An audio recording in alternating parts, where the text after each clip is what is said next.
Bonsoir à tous et merci d'être des nôtres sur Label Radio et Télévision, votre chaîne panafricaine internationale. Le talk de Label Radio et Télévision aujourd'hui a décidé de parler d'un sujet un peu particulier, un sujet qui est en rapport avec notre santé, mais ne vous en faites pas, c'est un sujet certes qui parle de notre santé, mais très peu de lien avec la crise du coronavirus que nous connaissons en ce moment et qui fait beaucoup de bruit. Pour ce faire, nous avons avec nous un médecin, le professeur Pierre Nzogé Nguema. Il est anesthésiste, il est réanimateur et il est aussi algologue. C'est cela. Alors, nous avons décidé de parler aujourd'hui de l'algologie. C'est ça. L'algologie, c'est la douleur. C'est la science qui étudie la douleur, c'est ça? C'est ça. Merci beaucoup, professeur, d'avoir accepté notre invitation. Et donc, c'est un sujet, nous pensons, qui est important et c'est la raison pour laquelle nous vous avons invité. Alors, quel intérêt de parler de la douleur en matière de médecine et de la douleur comme intérêt pour le public? Alors d'abord, je vous remercie pour l'invitation et je salue les téléspectateurs africains qui nous suivent. Alors quel intérêt? La douleur, c'est un peu comme la poussière, c'est-à-dire elle s'invite partout et il n'y a aucune spécialité en médecine qui ne soit pas concernée par la prise en charge de la douleur. Malheureusement, jusqu'aux années 80-90, notamment en Afrique, on nous a pratiquement pas enseigné la douleur. On nous l'a cité comme étant un signe dans les différentes manifestations pathologiques qu'on nous enseigne, mais sans l'identifier comme étant un facteur pouvant parasiter et même donner un accent pronostic aux différentes maladies qui vont concerner les patients. Alors l'intérêt, donc je disais, il est général. Pour vous donner une idée, moi je suis anesthésiste réanimateur, on s'occupe également de la prise en charge des malades aux urgences. Dans un service des urgences, la consultation de la douleur, c'est 7 à 8 patients sur 10, quel que soit le motif pour lequel ils viennent. Et donc, vous comprenez toute la pertinence de la problématique.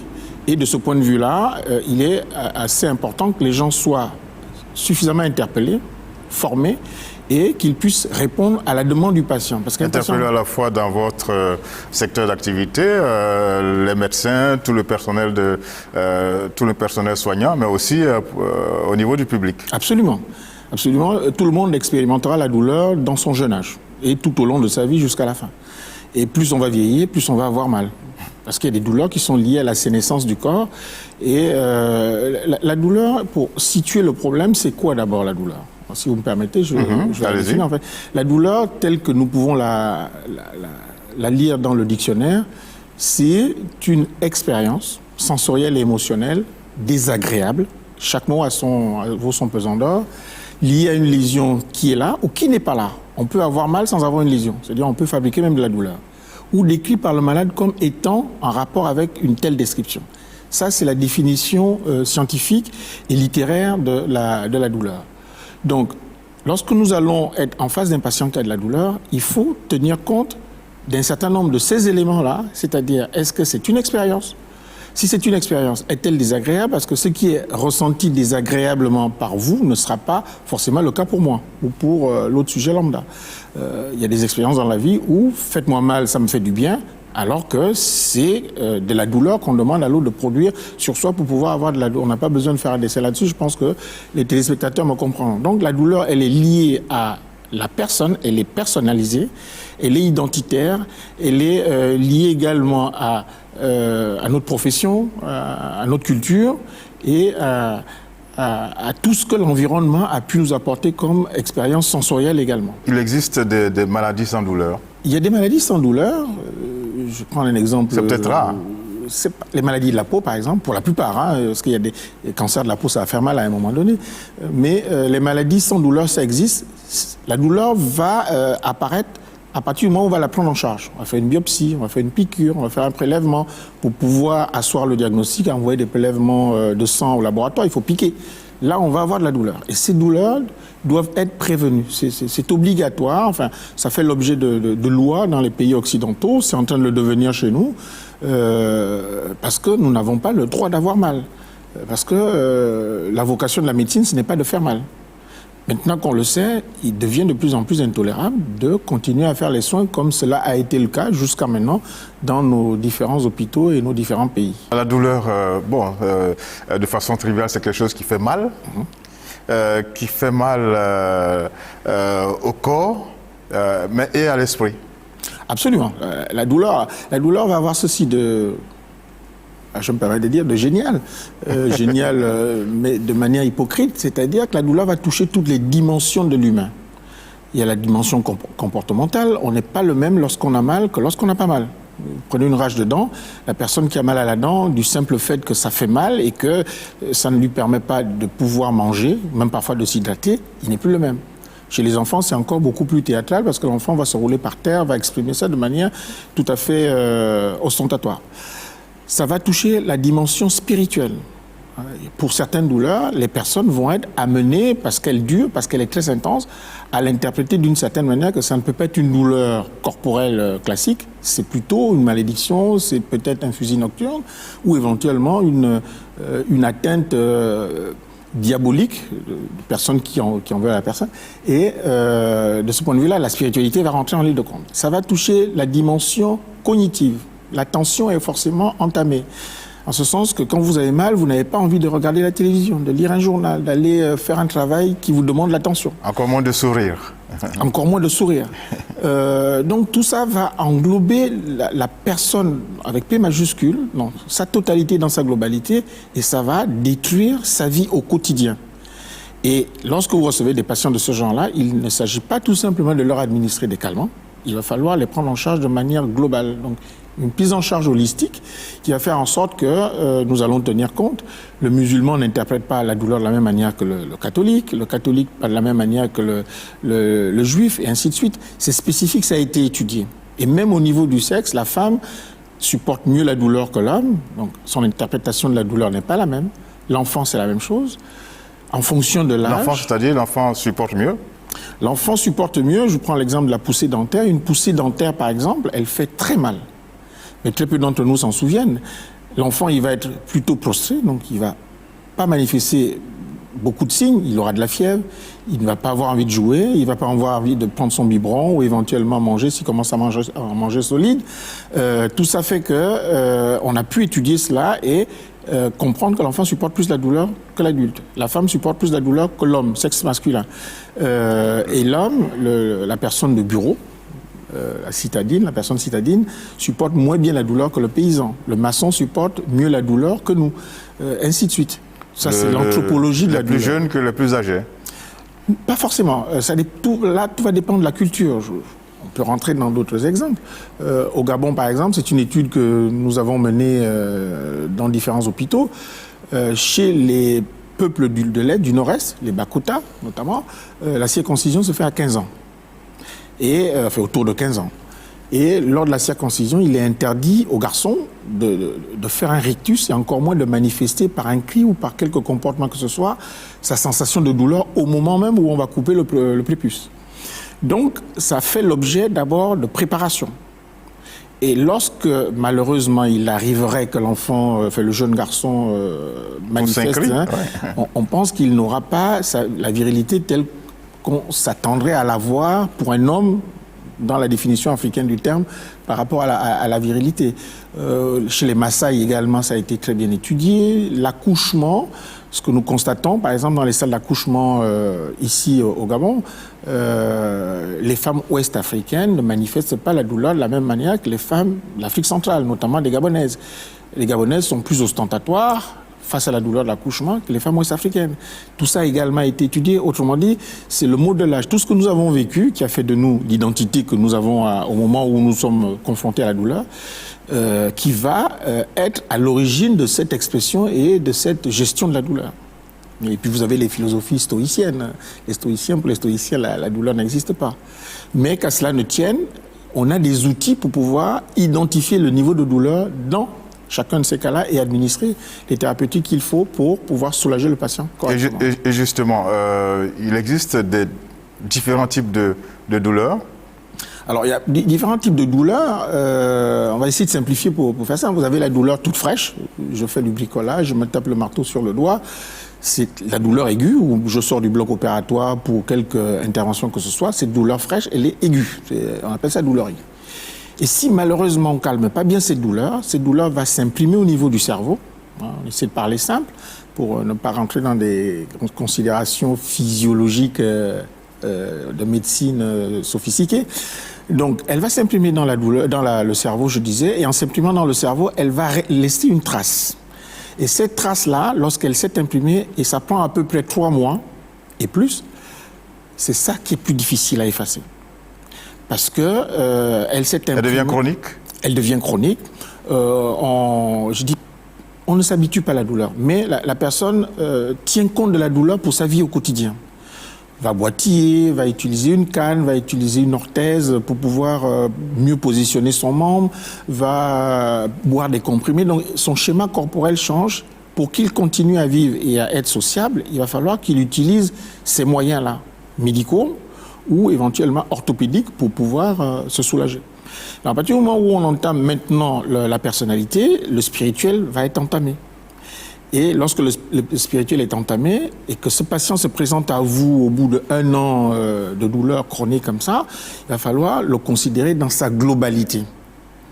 Et c'est ça le plus difficile, et d'où la nécessité d'avoir la formation, parce qu'il ne suffit pas de dire « Monsieur, madame, allez, venez, on va vous donner du paracétamol, on va vous donner de l'aspirine, on va vous donner de la morphine ». La morphine ne suffit plus, dans ce cas-là, à calmer. Il faut que toute la globalité de la personne soit prise en charge. Et les études d'algologie nous amènent à... on a un programme, par exemple, parce que ça se fait en 2 ans, on a un programme où, pendant 3 à 4 mois, on va étudier la psychopathologie de la douleur. C'est quoi l'homme face à la douleur par rapport à son identité, par rapport à ce que nous venons de dire depuis le début de l'émission. Et justement, c'est l'occasion pour nous de chercher à savoir et à comprendre comment est-ce que vous êtes devenu algologue. Alors, pour la petite histoire, ça va peut-être amuser. Et qu'est-ce qui vous a attiré dans la douleur, j'allais dire? Alors déjà, par ma spécialité, je ne pouvais pas ne pas être interpellé par la douleur. La spécialité d'anesthésiste réanimateur. L'anesthésiste, donc nous endormons, nous réveillons également les malades. Pour faire Quand ça, il y a une opération chirurgicale importante. Il n'y a pas d'opération sans douleur. Donc les deux vont de pair. Et puis j'ai eu cet honneur de faire 1 an de mes études médicales au Canada. Et au Canada, je vois sortir un jour un patient qui avait eu une opération pour le foie. Enfin, il avait une maladie du foie, donc une grosse balave au niveau du ventre avec beaucoup de dissections, en fait, de coupures dans le ventre, et qui ressort quasiment la fleur aux dents. Et là, ça m'avait interpellé, alors qu'en partant du Gabon, parce que j'avais commencé ici, ensuite je suis allé là-bas et je suis revenu, comment se fait-il que quelqu'un, en ayant eu une lourde opération comme ça, puisse être sans douleur? Et là, je vous parle des années 80. Donc, c'est pas d'hier. Certaines personnes qui vont nous suivre ou qui nous suivent actuellement n'ont peut-être pas vécu ça. Et donc, je me suis intéressé aux pratiques du Canada de l'époque, qui m'ont dit non, aujourd'hui, au Canada, dans les années 80, la douleur est intolérable, ça ne se fait plus.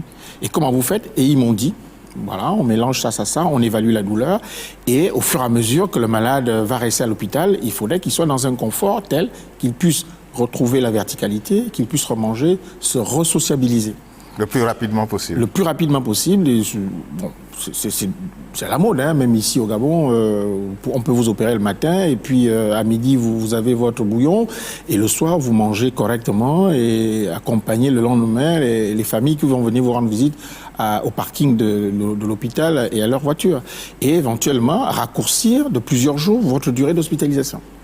Donc, c'est parti de là, c'est pour la petite histoire. Et lorsque je suis revenu au Gabon, j'ai commencé je dirais pas bricoler, mais disons à tenter avec les moyens qu'on avait, parce qu'on avait que très peu de choix dans les calmants, notamment la morphine qui était utilisée déjà depuis très longtemps au Canada, sous forme de comprimé, le Démérol, ou sous forme injectable. Et petit à petit, ça a sensibilisé les décideurs au niveau des hôpitaux.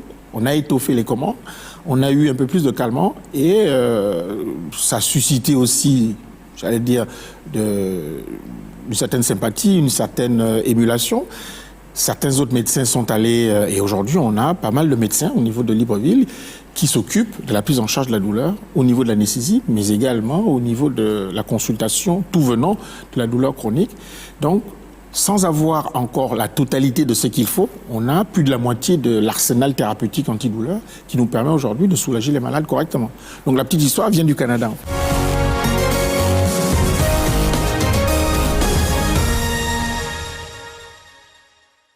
Un peu surpris quand même que l'algologie n'ait pas été prise en compte depuis longtemps, dans la mesure où on sait que pratiquement chaque maladie déclenche une douleur. J'allais dire de tout temps. Absolument. C'est une question de culture. Vous savez que la douleur, si vous ne le savez pas, je vous le dis, la douleur, elle est presque admise dans nos sociétés africaines.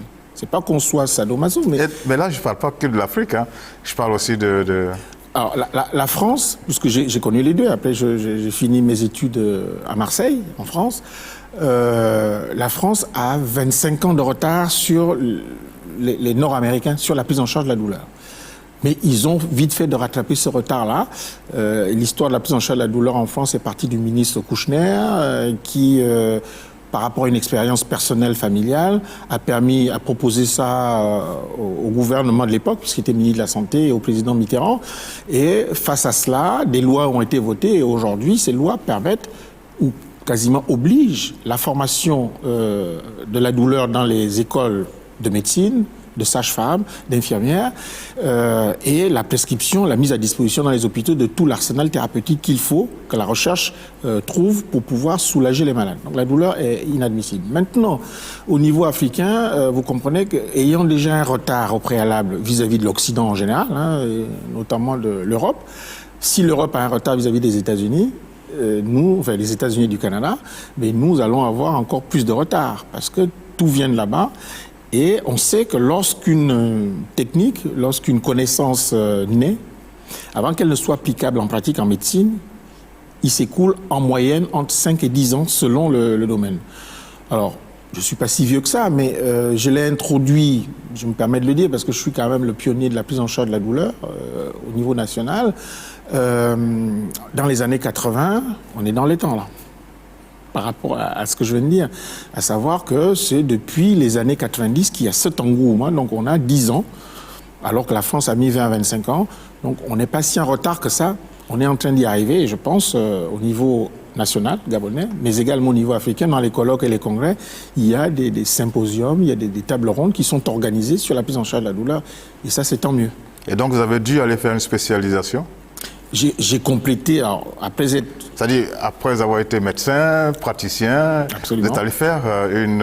Absolument. Parallèlement, je pratiquais, parce que ce sont des formations que vous faites en 2 ans, mais vous prenez une permission dans votre service et vous demandez à aller aux enseignements théoriques, mais vous avez également des enseignements pratiques. Les enseignements pratiques sont tellement indispensables. La médecine, c'est un métier qu'on apprend, c'est comme un apprentissage école. Vous êtes à l'école et vous venez en apprentissage. Les deux sont couplés. On ne peut pas apprendre la médecine rien que dans les livres et se suffire de ça. Il faut savoir ce que c'est qu'un malade qui a mal, un enfant qui a mal, un prématuré qui a mal. Parce que ça aussi, il y a eu un moment où on a pensé que l'enfant n'avait pas mal.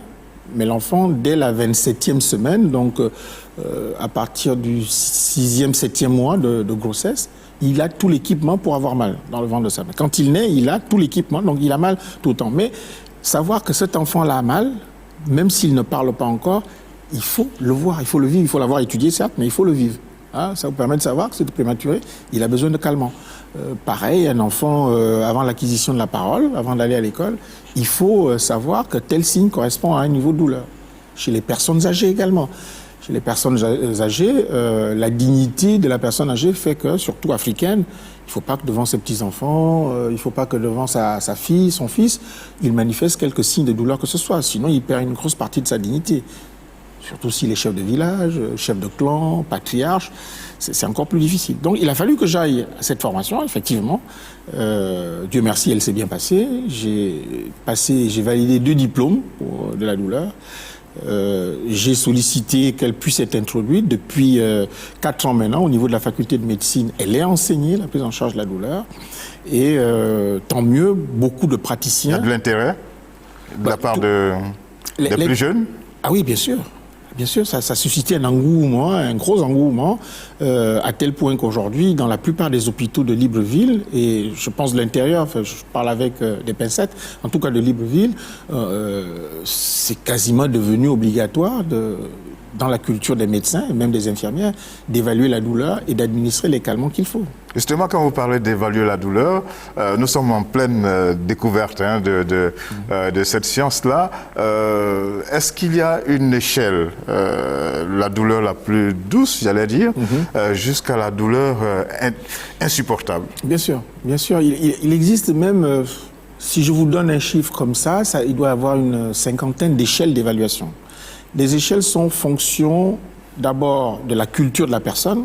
Il y a des échelles tellement abstraites que quelqu'un qui n'a aucune capacité d'abstraction ne peut pas être inclus dans ce type d'échelle-là.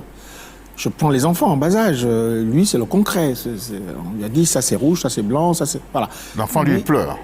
Voilà, donc c'est bobo, mal, pas mal, bobo, pas... Voilà, c'est plutôt en bobo, bobo, pas bobo. Donc, il est que binaire, et de ce point de vue-là, on ne peut pas utiliser des échelles très élaborées. Et puis, vous avez des gens qui n'ont pas été, j'ai envie de dire, à l'école occidentale. Parce que l'école, c'est tout. Hein. À partir du moment où on apprend de tout, on est forcément à l'école de la vie. Donc, ces personnes, on ne va pas leur présenter une échelle qui va leur demander de nous donner une pondération numérique sur le niveau de douleur qu'ils ont. Il y a des échelles qu'on appelle des hétéro-évaluations. C'est-à-dire que c'est moi, extérieur à lui, ou un proche du malade, qui va, en fonction des signes qu'on lui demande de cocher, va les cocher et les pondérer, donner une évaluation. Vous avez également des échelles en psychiatrie, chez les fous, hein, pour parler plus convivialement. Chez les fous, par exemple, vous n'allez pas avoir une évaluation fiable. Il peut vous tourner en bateau tout simplement parce que son mental n'est pas au point. Vous avez des échelles chez des personnes malentendantes. Vous avez des échelles chez les malvoyants. Voilà. Tout a été étudié pour pouvoir évaluer la douleur chez tout le monde. Qu'il parle pas, qu'il soit en capacité d'abstraction ou pas, ça a été élaboré pour tout. Donc il y a une cinquantaine comme ça. Nous allons choisir, lorsqu'on est face à un type de patient, l'échelle la plus adaptée, qui nous permettra donc d'avoir l'évaluation la plus fiable et donc le choix du protocole thérapeutique le plus adapté pour lui. Parce qu'on ne traite pas sans évaluer. Pour ce qui est de la douleur, c'est l'une des rares situations en médecine, je dirais même l'une des seules, où on va traiter en fonction de l'évaluation. Et puis, c'est obligation de résultat immédiat, quasiment. Tant qu'il n'est pas soulagé, vous ne quittez pas le malade, il faut qu'il aille vous le quittez lorsque ça va. Il s'endort parce que c'est épuisant, hein, la douleur. Là, vous allez et vous prescrivez le traitement à l'équipe infirmière qui va rester à l'exécuter en ayant, bien évidemment, la possibilité de vous appeler, il est soulagé, il se replaint ou il dort trop parce que il peut être sensible maintenant et puis en force de répéter, il peut, notamment l'utilisation de la morphine et des opioïdes, ça peut les amener à s'endormir et même d'arrêter de respirer. Vous avez les échelles en soins palliatifs, les personnes en fin de vie, qui sont dans le coma. Vous avez des personnes qui sont en réanimation sous machine avec des comas artificiels. Il faut évaluer. Il y a des dispositifs aujourd'hui qui permettent d'évaluer cela. Donc, c'est vraiment plusieurs types d'échelles d'évaluation qui existent. Et à ces types correspond donc une méthode d'évaluation qui nous renvoie à des choix thérapeutiques bien précis. Alors, on va entrer dans votre cabinet. Vous recevez un malade. Oui. Comment ça se passe ? Alors, la première consultation, elle est longue. Il y a des malades qui sont tout froids. Absolument. Qui souffrent, mais qui sont tout froids. C'est le challenge. Il y en a qui arrivent en criant. Absolument. Il y en a d'autres qui viennent en transpirant. Absolument. D'autres encore en pleurant. Il faut rapidement obtenir la confiance de la personne. Qu'elle ressente en face d'elle quelqu'un qui comprend sa problématique, donc douloureuse notamment, et qui transpirer, c'est le cas de le dire, la capacité à apporter une solution à cette douleur-là. Mais c'est beaucoup de choses qui vont rentrer en ligne de compte. C'est d'abord votre sérénité, votre professionnalisme, la tonalité de votre voix, la manière dont vous êtes habillé, la manière vous êtes coiffé, bien évidemment, la manière dont vous allez l'accueillir, le faire asseoir, éventuellement l'allonger dans un lit, la manière dont vous allez lui parler et examiner et calmer. Dans un premier temps, lorsqu'il s'agit de douleurs excessivement intense, il faut d'abord calmer. Parce que quelqu'un qui a mal, vous n'allez rien obtenir comme réponse. Donc, dans ce Alors, quand vous dites contexte-là, intense, justement, c'est pour ça que tout à l'heure, j'ai parlé d'échelle absolument. au niveau de la douleur. Il y a des douleurs douces, il y en a qui sont extrêmement Alors, le professionnel difficiles à supporter. aguerri, je me permets de me jeter des fleurs, le professionnel aguerri que je suis, on n'a parfois pas besoin d'utiliser une échelle, vous savez tout de suite que là, c'est intense. Vous avez quelqu'un qui vient, il s'est cassé une partie du corps, c'est évident qu'une fracture, ça fait mal. Bon, ne soyons pas non plus caricaturaux, mécaniques. Écoutez, il va vous envoyer pète. Donc, vous savez que ça fait très mal. Donc, on va directement à des calmants très puissants, à base de morphine. On le calme. Quand il est calmé, on vient l'interroger.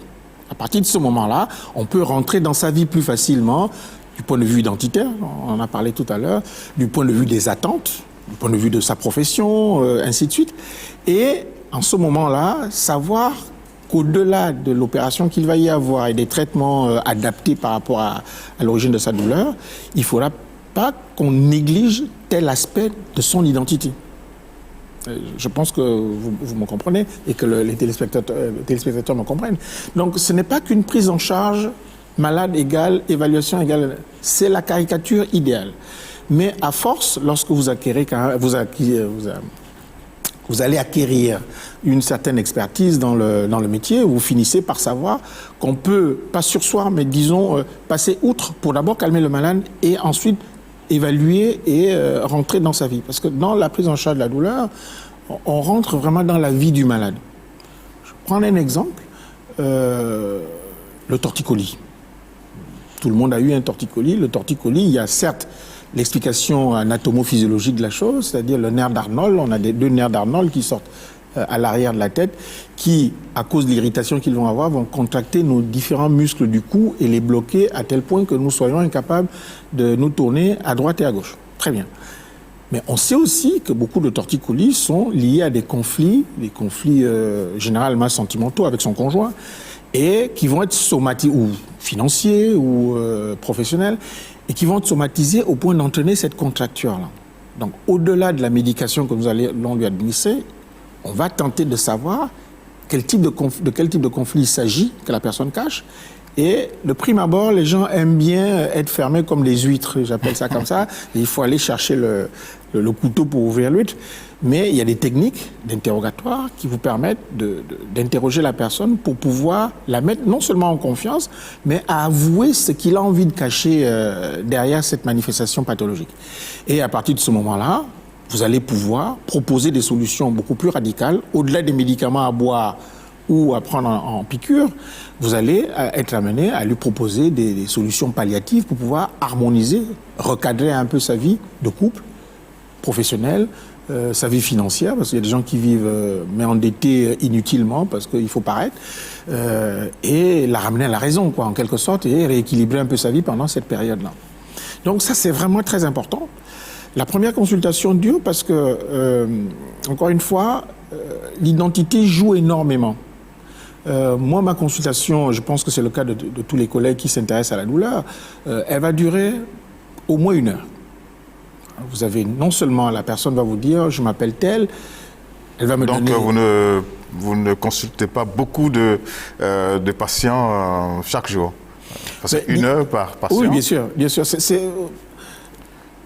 La consultation de la douleur, c'est pour cela si on fait cette spécialité ou si on l'exerce, on la pratique, vous allez avoir à peu près un malade à l'heure. Pour ce qui est de la première consultation, une fois que c'est acquis, les consultations de contrôle, elles vont plus vite.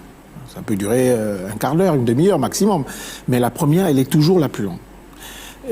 Parce qu'il faut non seulement rentrer dedans, comme je vous ai dit en préambule, mais également adapter le traitement le personnaliser, à la carte. C'est pas un traitement prêt à porter, c'est vraiment à la carte. Le paracétamol peut marcher pour tel type de douleur. La même douleur, chez une autre personne, ça ne marchera pas. Parce qu'on n'a pas personnalisé le traitement. Effectivement, on ne peut pas en voir 20 par jour. Et puis, vous savez, en voir 20 par jour, je pense que, en toute honnêteté, après 10 malades, on est moins concentré, on est moins apte à apporter des solutions. Voilà. C'est pour ça qu'une bonne consultation, tout au plus 12-15 malades, mais à partir du 10e, on commence déjà à ramer et à éprouver des difficultés, notamment dans la douleur, parce que c'est un transfert de douleur en fait. Il faut que vous preniez sa douleur pour que vous puissiez mieux répondre à ses attentes. Il faut qu'il ressente qu'effectivement, le docteur a vraiment compris mon problème, et l'ayant compris, j'ai l'impression que vraiment ça le tient à cœur. Et donc, dans ces transferts, il y a de la spiritualité dedans, je ne vous le cache pas, effectivement. Dans ce transfert, vous repartez pas à la maison en voulant faire un jogging. Vous partez de chez vous en ayant vraiment épuisé votre énergie à vouloir trouver des solutions aux différents patients, quoi. Alors, est-ce qu'on peut dire que vous n'êtes installé qu'au service des urgences? Ah non, bon. Les urgences, ça c'est mon poste d'affectation. Vous posez la question concernant votre collaboration avec vos autres collègues, les autres médecins. À partir de quel moment on vous amène un malade et à partir de quel autre moment vous transférez ce malade-là à un autre spécialiste? Oui, alors tout praticien a une notion vague de la douleur. Quand je dis une notion vague, c'est-à-dire n'ayant pas eu la formation approfondie, il sait le basique qu'on doit utiliser devant toute douleur. En médecine, il y a la sémiologie, comme on dit, la sémiologie, la pathologie, la pharmacologie, tout ça, on l'enseigne. Tous les médecins qui sortent ont au moins ce basique-là. Donc, ils vont essayer des protocoles de base. C'est lorsque ces protocoles de base ne marchent pas, ou si le malade est d'emblée algique, c'est-à-dire manifeste une douleur de forte intensité, on sait que ce protocole habituel, basique, moi, praticien lambda, utilise, ne va pas marcher. Là, on appelle. Ça peut être en salle de réveil, au bloc opératoire, ils viennent sortir de l'opération. Le malade, là, c'est le médecin anesthésiste. Parce qu'il faut aussi rappeler que la prise en charge de la douleur, c'est du domaine des médecins anesthésistes. Ce sont eux qui ont été les pionniers dans la plupart des pays, en Amérique du Nord, en Europe, notamment en France, et au Gabon. Quand je vais ailleurs, au Cameroun, au Congo, en Côte d'Ivoire, au Sénégal, les pionniers, ce sont les médecins anesthésistes. Donc, parce que nous vivons la douleur au quotidien. C'est vraiment notre quotidien, bloc opératoire, intervention chirurgicale égale douleur. Donc, on va y aller soit parce que le protocole a échoué, le basique a échoué, soit parce que c'est d'emblée aigu, ou soit alors parce que le malade lui-même, parce qu'il sait qu'il y a des compétences dans l'hôpital qui s'occupent de cela, va choisir d'aller consulter le spécialiste ou l'un des spécialistes chargés de la prise en charge de la douleur. C'est comme ça que nous sommes amenés... Encore faut-il qu'ils soient informés, qu'ils soient au courant. C'est vrai parce que c'est dans la plupart des CHU, en tout cas au niveau du Gabon, ça l'est. Vous me direz que le Gabon, c'est pas que les CHU, c'est vrai. Il y a du travail à faire. Je remercie d'abord votre chaîne de télévision de m'avoir invité pour essayer de vulgariser et faire connaître cette spécialité à la population. Parce que si la population n'est pas demandeuse, bien évidemment, elle sera dans cette ignorance qui fait qu'elle va penser que la douleur se gère en serrant les dents et en supportant jusqu'à ce que ça disparaisse, ou alors jusqu'à ce qu'un tradithérapeute, qui sont assez répandus en Afrique, lui apporte une solution interprétée à sa manière. Bien évidemment, c'est telle personne qui vous ouvre du mal, ainsi de suite, et puis bon, bref. Donc, pour ce qui est de Libreville, et notamment des hôpitaux universitaires, c'est assez bien de plus en plus codifié. Pour le reste, je pense qu'il y a du travail, c'est nous, bien évidemment. C'est certainement aussi les décideurs, parce que des émissions comme celle-là, je pense qu'il en faudra. On a tendance, par temps de Covid, à penser que tout est Covid. J'ai rien contre. Au contraire, je prends les mesures barrières, je suis rentré chez vous masqué, vous êtes mon témoin. Mais tout est important en médecine. La santé bucco-dentaire, comme la douleur, comme l'ophtalmologie, tout ça est important. Sans l'ophtalmologie, je ne vous verrai pas net. Si vous ne mangez pas bien, vous ne faites pas les immunoglobulines, donc les défenses qui permettent de lutter contre le Covid. Si vous n'entendez pas bien, bien évidemment, c'est un handicap qui fait que dans votre vie sociale, ça va... Voilà, tout est important. La période de crise fait que l'attention soit un peu plus portée sur le Covid. Mais ne négligeons pas les autres, parce qu'il y a toujours les accidents vasculaires cérébraux, il y a les crises cardiaques, il y a les appendicites, il y a des femmes qui accouchent, il y a des oreillons, il y a des angines, ainsi de suite. Tout ça existe. Il ne faudrait pas que, sortis du Covid, nous reprenions la vie à zéro comme au Moyen-Âge. Il faut que nous gardions il faut que la garde soit maintenue haute, comme à la boxe, pour que nous ne recevions pas ce coup de manière tout à fait innocente de faiblesse. Il faudrait que, même dans le Covid, on peut avoir le Covid, être porteur et avoir sa rage dedans. ben, il faut qu'on sache que si on a essayé l'aspirine pendant 2 jours, ça ne marche pas, il faut que j'aille voir mon médecin dentiste. Et la prise en charge de la douleur, elle est certes dans calmer et faire disparaître la douleur, mais également rechercher la cause, ce qui fait mal. Parce que c'est bien beau de taire la douleur, mais si la cause de ce qui produit la douleur n'est pas traitée, ben la douleur elle sera toujours là et la cause va s'aggraver. Et donc nous allons être dans un cercle vicieux où la cause entretient la douleur fait que nous ne soyons pas capables d'aller à l'hôpital parce que ça m'immobilise complètement, et ainsi de suite jusqu'à ce que nous arrivions à un stade où peut-être nous ne pourrions plus traiter la cause. C'est ça qu'il faut éviter, ce cercle vicieux. Donc, le message de cela, c'est quoi, de cette partie? Si vous avez mal, pendant 2-3 jours, vous avez essayé les petits moyens, ça ne marche pas, allez voir votre médecin. Le médecin, même s'il n'a pas de formation, mais il a au moins, enfin, de formation antidouleur, mais il a au moins cette formation de base qui va lui permettre au moins de rechercher à identifier la cause. Et dès qu'il l'a, il va vous adresser. Et si les moyens qu'il va vous proposer dans l'immédiat ne suffisent pas, il peut appeler un médecin plus érudit dans la prise en charge de la douleur pour qu'il corse un peu plus le traitement avant d'aller voir le spécialiste, parce que les rendez-vous ne sont pas toujours au lendemain, c'est parfois à 2 mois, voire plus, selon le spécialiste en question. Oh, professeur, j'ai envie de parcourir avec vous quelques cas qui intéressent, je crois, le public. Commençons par une rage de dents. Est-ce que vous avez une collaboration avec les dentistes, les chirurgiens dentistes? Bien sûr, bien sûr. Vous avez ce qu'on appelle, je prends un exemple type, ce qu'on appelle la névralgie faciale. C'est-à-dire que la face a un nerf, enfin, on est double, bien évidemment, de haut en bas, on est double. Donc, ce qui existe d'une moitié du corps existe dans l'autre. À part le cœur qui n'est que du côté gauche, en général, il y a des cœurs à droite, mais enfin, du côté gauche. Et même ce cœur, si on le fend, il est double. Bref, donc je ferme la parenthèse. Ce que je veux dire par la névralgie faciale, c'est cette douleur qui va occuper une moitié du visage, qui fait excessivement mal, comme des décharges électriques, au point que les personnes pensent que c'est la fin du monde. J'en ai vu quelques-unes, c'est pas fréquent, mais ça arrive.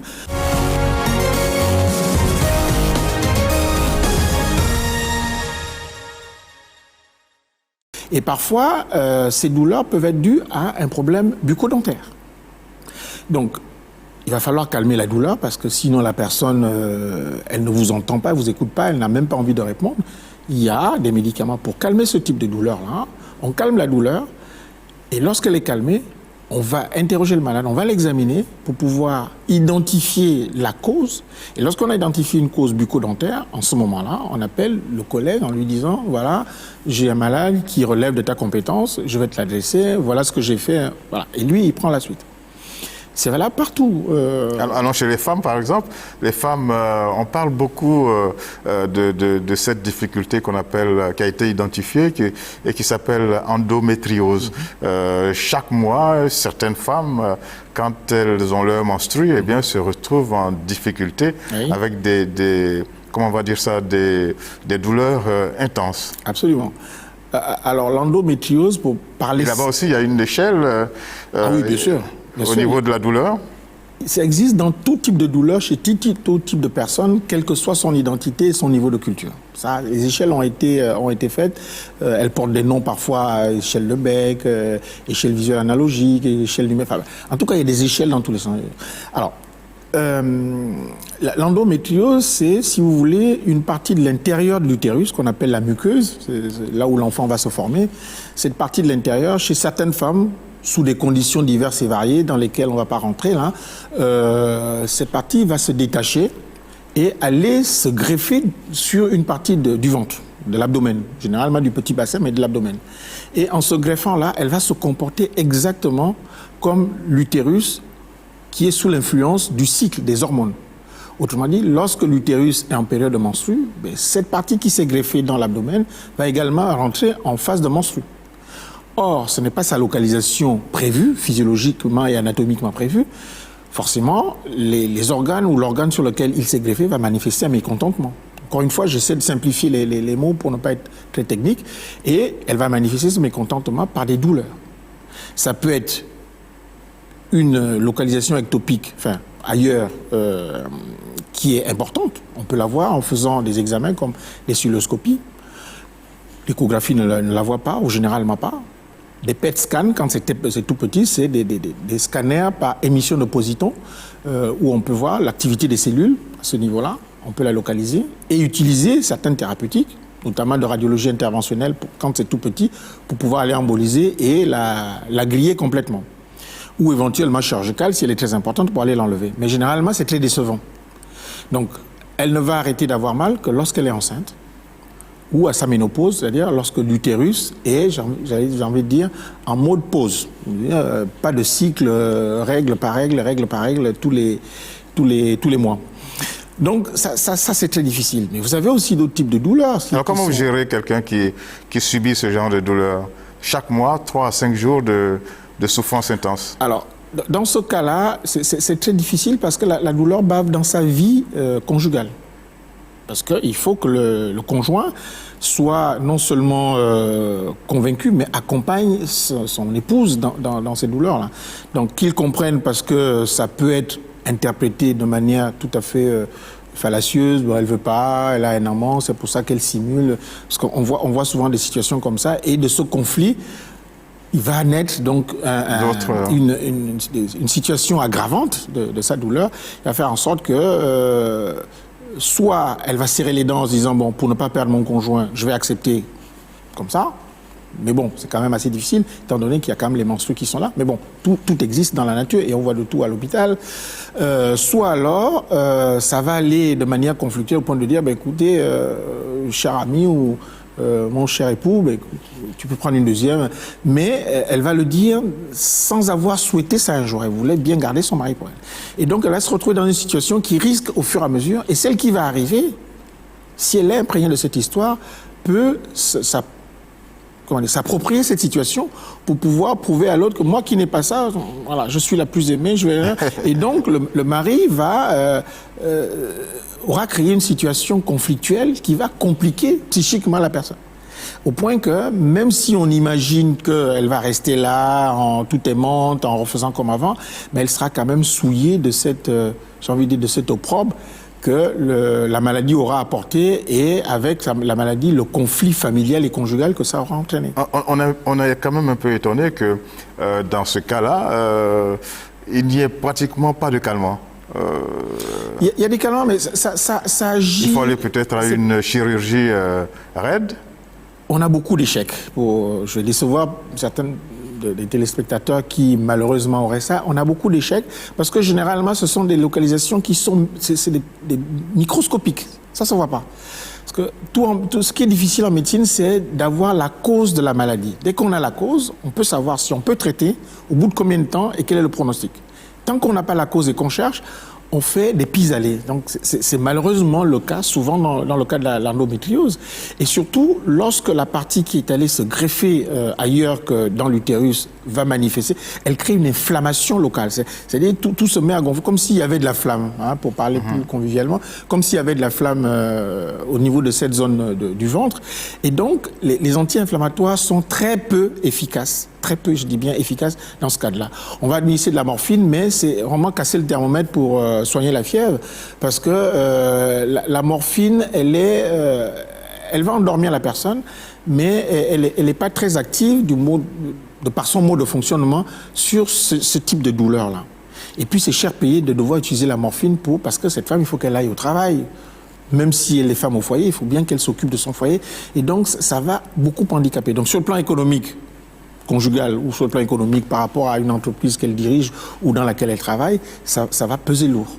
Ça fait partie des échecs thérapeutiques qu'on a. Il y a des douleurs comme ça sur lesquelles, pour l'instant, la médecine est efficace de manière vraiment infime, quoi. Ça apporte très peu de solutions. Bien, on va rester dans le cas des femmes et parler par exemple de grossesse.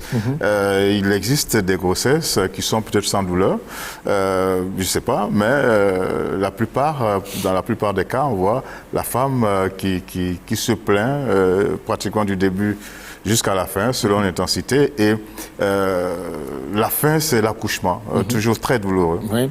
Alors, le plus intéressant, c'est la douleur de l'accouchement, parce que les douleurs pendant la grossesse, on est très gêné. C'est vraiment le mot qu'il faut. On est très gêné parce que tous les médicaments qu'on peut administrer à la maman passent chez l'enfant. Autant la maman est adulte, donc son corps sait faire face à la présence des médicaments dans le corps, autant celui de l'enfant qui n'est qu'en formation peut être non seulement incapable, mais être modifié dans sa formation et entraîner des malformations. C'est pour cela qu'il y a très peu de médicaments antidouleurs qu'on peut, médicaments en général et antidouleurs en particulier, qu'on peut administrer la fleur aux dents à une femme enceinte. C'est dommage, mais c'est comme ça. Mais Dieu merci, ce ne sont que des douleurs qui ne sont pas particulièrement atroces. Ces douleurs, on les voit surtout à partir du 7e mois, en fait, dans le dernier trimestre de la grossesse. Ce ne sont pas des douleurs très atroces. Par contre, la douleur de l'accouchement, elle est très atroce parce qu'elle a été mesurée. Encore une fois, à les échelles, elle a été mesurée par... C'est l'une des plus grandes douleurs? C'est l'une des plus grandes douleurs parce qu'on l'a mesurée... Et des fois, la femme perd la vie en donnant la vie. Alors, vous ne faites pas si mal de le dire, parce que dans la France du Moyen-Âge, une femme qui accouchait, parce que bon, il n'y avait pas les hôpitaux partout, hein, qui accouchait, on comparait cette femme à un soldat qui va en guerre. Et cette philosophie a été beaucoup développée pendant les 2 guerres mondiales, où une femme qui va accoucher, on ne sait pas si elle va revenir vivante. Parce qu'il y a tous les accidents de l'accouchement, au-delà de la douleur, hein, les hémorragies, les déchirures, et que sais-je, et que sais-je. Donc, cette douleur qui est comparable à celle d'une amputation à vif, ça a été mesuré par un savant qu'on appelle Melzack, s'appelle comme ça, donc qui l'a comparé à celle d'une amputation. Donc vous imaginez, on vous dit de poser votre doigt quelque part et on vient couper avec une guillotine, ça doit faire mal. Donc la douleur de l'accouchement n'est pas une fatalité, encore une fois, parce que la culture fait que même dans les grandes villes, même dans les grandes villes des pays occidentaux comme Marseille, il y a des communautés pour lesquelles la péridurale, ils ne veulent pas en entendre parler. Et elles ne veulent pas en entendre parler. Parce que tout simplement, la grand-mère a accouché comme ça, la mère a accouché comme ça, il n'est pas question que tu n'accouches pas comme ça. Et puis, c'est prouver également ta bravoure. Alors, dans la France du Moyen-Âge et jusqu'au XXe siècle, on disait que c'était comme pour manifester la passion du Christ. Puisque la France est catholique, donc, enfin, majoritairement catholique. Il faut nuancer. Donc, si vous arrivez à faire face à cela, c'est que quelque part, vous êtes capable de témoigner votre foi chrétienne, puisque le Christ a eu la même chose, sinon plus, donc il n'est pas question que vous n'ayez pas plus. Donc, moyennant quoi, beaucoup de jeunes femmes venaient, non, pas de péridurale. Jusque dans les années 2000, hein, je vais faire des remplacements encore en France, vous avez des jeunes femmes qui arrivent en disant non, maman ne veut pas parce que la maman l'accompagne, ou la grand-mère a dit que parce que c'est elle qui l'accompagne, ou elle est dans le lot. Je pense que c'est un tort parce qu'on n'a pas le droit de souffrir alors qu'on a les moyens actuellement de ne pas souffrir. De ne pas souffrir et de calmer cette douleur-là.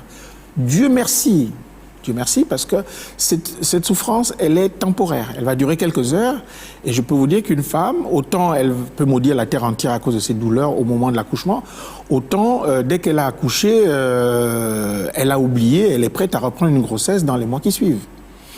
C'est comme ça, ça en est ainsi. Mais il y a la péridurale. Tomber sur un anesthésiste qui sait la faire, poser une péridurale, ça dure 5-10 minutes. Vous êtes dans un confort tel que vous pouvez lire un journal. Dans certains pays occidentaux, et surtout les pays de l'Est, la Russie, la Roumanie, on peut même faire déambuler une femme qui accouche. Ça accélère l'accouchement, mais on ne peut pas le faire chez une femme qui a mal. Parce que ce sera inconfortable de se déplacer avec une perfusion et une douleur qui vous embête. Tandis que lorsque c'est bien calmé, avec votre maman, avec votre sœur qui vous accompagne, ou votre grand-mère, vous pouvez vous balader dans les couloirs et vous faites examiner toutes les 30 minutes, toutes les heures, selon l'avancement du travail, et venir accoucher quasiment la fleur aux dents en prenant votre bébé. Voilà. Donc, c'est encore une fois, c'est à chacun de choisir. Vous conseilleriez aux femmes enceintes d'accoucher sans douleur? Moi, c'est un conseil que je leur donne. Parce qu'on a ces moyens actuellement, il n'est pas question de se faire opérer à vif, par exemple. Alors, s'il n'est pas question de se faire opérer à vif, pourquoi accepte-t-on d'accoucher à vif? Alors qu'on a les moyens. Qu'une femme qui est dans une campagne perdue au fin fond de je ne sais quel village africain le fasse, je peux le comprendre, parce que non seulement elle n'a pas la culture, mais l'hôpital et la compétence n'y est pas. Mais une qui est en plein centre de Libreville, d'Abidjan, de Cotonou ou de Yaoundé, je ne vois pas pourquoi elle se priverait de ce luxe-là, enfin de ce luxe, de ce bonheur. C'est vraiment un bonheur. Alors donc, professeur, on n'a pas beaucoup de temps, c'est vrai, mais je voudrais qu'on reste encore avec les femmes pour parler cette fois-ci d'excision. Au niveau de l'excision, est-ce que c'est seulement la douleur qui est provoquée par cet acte qui fait que, bon, on le considère comme un acte répréhensible? Non, je pense que c'est... Il y a aussi la culture, je crois. Mon avis, c'est inhumain. Parce qu'il ne fallait pas que la femme ait du plaisir. On est sans ignorer que le clitoris est un organe sensible du point de vue du plaisir qu'il apporte pendant le rapport sexuel. Bref. J'ai pas lu beaucoup d'écrits sur l'évaluation du plaisir chez les femmes qui ont... je dirais pas bénéficié, mais qui ont subi, l'excision. J'ai pas eu peut-être par pudeur, les gens n'osent pas mener des études comme ça. Ce que je veux dire par là, c'est quoi? La douleur a ceci de particulier, c'est qu'elle est en miroir avec le plaisir. Ce qui fait plaisir coupe la douleur, et ce qui fait mal coupe le plaisir. Donc, quelque part, pour soigner efficacement une douleur, il faut non seulement la couper avec les médicaments et tout, mais il faut créer des circonstances de plaisir. La musique, par exemple, la musique fait partie des outils antidouleurs. Donc les expériences de neurosciences ont prouvé beaucoup de choses. Si vous prenez, les laboratoires ont fait l'une des expériences que je vais vous donner rapidement en quelques mots. Ils ont pris 2 lots de chiots. De chiots de 20 dans chaque lot, et ils les ont mis dans un couloir avec une plaque électrique au milieu du couloir. Donc, au bout du couloir, il y a quelqu'un qui les fait partir dans le couloir, et à l'autre bout, il y en a un qui les appelle. Il y a sur un lot, des chiots ont reçu une décharge électrique, donc quelque chose de désagréable, et sur l'autre lot, ils n'ont pas reçu de décharge électrique. Et à terme, lorsqu'on suit l'évolution de ces chiots, quand ils deviennent chiens, enfin adultes, tous ceux qui ont eu la décharge électrique ont peur de l'homme toute leur vie. C'est comme ça. Et ceux qui n'ont pas eu de décharge électrique sont plutôt des amis de l'homme. Autrement dit, par rapport à l'excision, j'aurais souhaité voir l'évolution, enfin avoir une étude sur l'évolution de ces femmes, quel plaisir elles ont vis-à-vis des hommes en général et des exciseuses en particulier. Je le dis d'autant plus que nous tous, quand on a été circoncis dans les villages ou même dans Libreville traditionnellement, celui qui vous a circoncis, quand vous le croisez, à distance, vous commencez à pleurer et même vous prenez la direction opposée à la sienne. Donc l'excision, il y a ce que nous venons de dire, mais il y a également l'impact psychologique qui serait intéressant à étudier du point de vue de la douleur, parce que ça se fait à vif. Et puis, je suis sûr, dans les conversations féminines, elles doivent se dire, moi je ressens ceci, cela, qu'elle doit ne pas ressentir du simple fait qu'il lui manque une partie d'elle. Et voilà, cette problématique, je ne sais pas, je n'ai pas lu, j'ai cherché, j'ai fouillé, mais je n'ai pas vu de personne qui ait fait une étude sur l'impact de l'excision par rapport à la douleur sur les... Et une excision avec anesthésie? Déjà, elle ne doit pas se faire. Et non pas ça, parce que c'est une partie essentielle et importante. C'est comme si, je parle embryologiquement, le clitoris, c'est le gland de l'homme. C'est imaginer qu'on doit enlever le gland à un homme. C'est inimaginable. Enfin, on a une culture machiste, le monde est macho, il faut dire les choses telles qu'elles sont. On ne peut pas s'imaginer qu'un homme, on lui propose l'amputation du gland. Mais c'est ce que nous, certains humains se sont permis de faire à des femmes. Je trouve pas ça, c'est mon point de vue personnellement, je trouve pas ça sérieux, et si on le faisait par ignorance, encore qu'ils savaient qu'en enlevant ça, ça diminuait le plaisir ou ça le coupait complètement, ce serait souhaitable que les gens reviennent à la raison, quoi. Nous allons boucler notre entretien. Nous espérons que notre public a marqué un intérêt pour tout ce que vous avez dit. Nous étions à la découverte de l'algologie. C'est la science qui étudie la douleur et c'est un domaine qui touche à tous les secteurs de la médecine. Alors, nous allons boucler par le point par lequel nous avons démarré, l'intérêt, le grand intérêt de l'algologie dans la gestion de la santé des êtres humains. Je pense que c'est un problème de santé publique. Quand je dis que c'est un problème de santé publique, c'est-à-dire qu'il doit faire l'objet de dispositions légales, comme chez les autres. À savoir que lorsque vous allez dans un hôpital occidental, vous n'entendrez plus les gens pleurer. C'est à croire que les gens n'ont pas mal dans ces hôpitaux-là. C'est quelque chose qui m'avait bluffé la première fois que j'allais en Occident au début de mes études médicales. De la même manière que je ne croisais pas les morts. Comme chez nous, vous voyez une pompe funèbre venir chercher, c'est choquant. Donc je me dis, les gens n'ont jamais mal ici, qu'est-ce qui se passe? Mais parce qu'on anticipe sur la manifestation, voire l'éclosion de la douleur. Donc je pense que ce problème de santé publique mérite un peu plus d'attention de la part des décideurs, de telle manière à ce que ça soit au-delà de ce que nous faisons, nous essayons de le faire au niveau de la faculté de médecine, mais que ça soit quelque chose de général. Parce que le Gabon, c'est pas que Libreville, le Gabon, ce n'est pas que les CHU, et même Libreville, ce n'est pas que les CHU, il y a les cliniques, mais que tout le monde soit imprégné de cela, parce que la douleur est présente dans toutes les maladies. Soit au début, soit à la fin. Je vous prends l'exemple des 5 principales maladies que nous connaissons. La drépanocytose. Drépanocytose égale douleur. Les drépanocytaires vous en parleront, ou leur famille, c'est ce qu'ils redoutent le plus. Le paludisme, la moitié des dépenses du paludisme, ce sont les médicaments antidouleurs. Ça a été publié par le professeur Koki de Yaoundé. C'est en ligne, c'est un travail qui a été fait en ligne. Ensuite, vous avez le cancer. Vous avez à peu près 1000 cas de cancer, 1000 nouveaux cas de cancer au Gabon tous les ans. Cancer égale douleur. L'équation, elle est facile. Les interventions chirurgicales. J'ai les statistiques de l'hôpital du CHU d'Ovendo où je travaille et de l'hôpital général. L'hôpital général fait à peu près pas loin de 10 000 interventions chirurgicales l'an. L'hôpital Lovendo fait autour, il est tout récent, il monte en puissance, nous sommes autour de 6 000 interventions chirurgicales l'an. Rien que ces deux, ça fait 16 000 personnes qui vont être confrontées à la problématique de la douleur. Si vous y ajoutez les autres hôpitaux, et de Libreville et de l'intérieur, ça fait beaucoup de personnes qui vont être concernées par la douleur. Donc ça, c'est le 4e cas. Et puis, le dernier cas, c'est le cas de l'accouchement. Les femmes accouchent. Elles accoucheront toujours, Dieu merci, parce qu'il faut renouveler la population. Est-ce qu'on a le droit de les laisser dans cette situation? Non. Donc, je pense que ce problème de santé publique doit être pris le plus tôt possible en compte, de telle manière à ce que les formations, les mises à disposition de techniques et de médicaments antidouleurs soient la plus large possible et que tout le monde puisse en bénéficier. Merci beaucoup, professeur Pierre Nzogé Nguema. Vous êtes anesthésiste, vous êtes réanimateur, mais on a surtout parlé de cet autre aspect de vous, qui est que vous êtes algologue. En tout cas, nous savons que nous avons appris beaucoup de choses et vous avez terminé par un élément très important. Eh bien, la douleur est un problème de santé publique et il faut la prendre telle que vous l'avez présentée et mettre tout ce qu'il faut pour que les patients soient le moins éprouvés possible. Exactement. Merci encore de votre attention. Merci aussi à vous d'être venus. Nous espérons vous retrouver et nous nous retrouverons pour un autre numéro du Talk de la Belle Radio et Télévision, votre chaîne panafricaine internationale. Portez-vous bien.